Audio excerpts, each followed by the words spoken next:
One of the most secure ways to predict whether there's shrinkflation going on and whether people are taking advantage of you and your needs is just to measure how products were back in the past versus how they're now.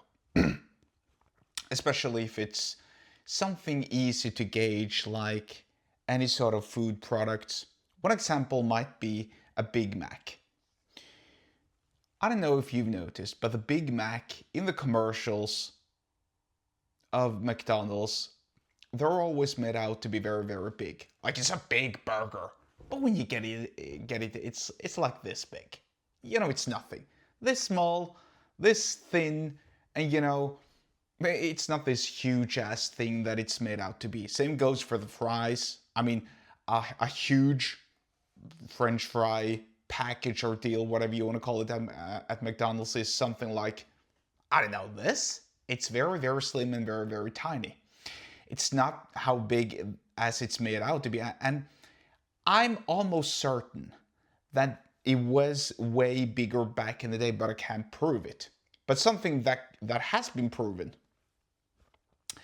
is how Mars bars, Mars, the chocolate? Well, Mars bars back in the day were actually bigger. Because there's actually proof of that now. Some British woman was cleaning out her house and she found a Mars bar from 1991. That's 35 years ago. You want to know how much that Mars bar from 1991 weighed? It weighed a whopping 65 grams, whereas a modern 2026 Mars bar weighs 40 grams. So that's a 38.5 or almost 40% difference. It's a 40% decrease in size.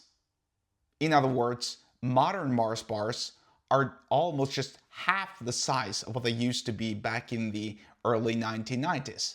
That's crazy. That's insane. And I bet you with all the crap that they're putting in modern foodstuffs, I bet you that the chocolate bar from 1991 was actually healthier. Now, with respect to price, I don't really know. I assume that the price has increased as well. I'm assuming that the price of a modern Mars bar is twice the price of that of a 1991 Mars bar. Which means a Mars bar from 1991 is almost twice as big, costs half of the price of today, which means there is a 4 times price increase from 1991 to 2026. That's insane. And that's just for a small chocolate. You work out the rest. With respect to other foods, because obviously nobody eats Mars, well, maybe somebody does, but most people don't eat Mars bars every single day.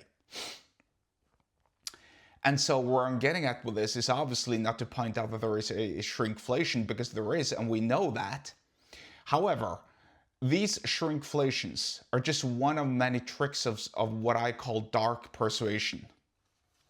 I've seen other people talk about dark persuasion, but they haven't talked about these, or excuse me, I don't know that for a fact, because I haven't consumed many courses or much content on dark persuasion.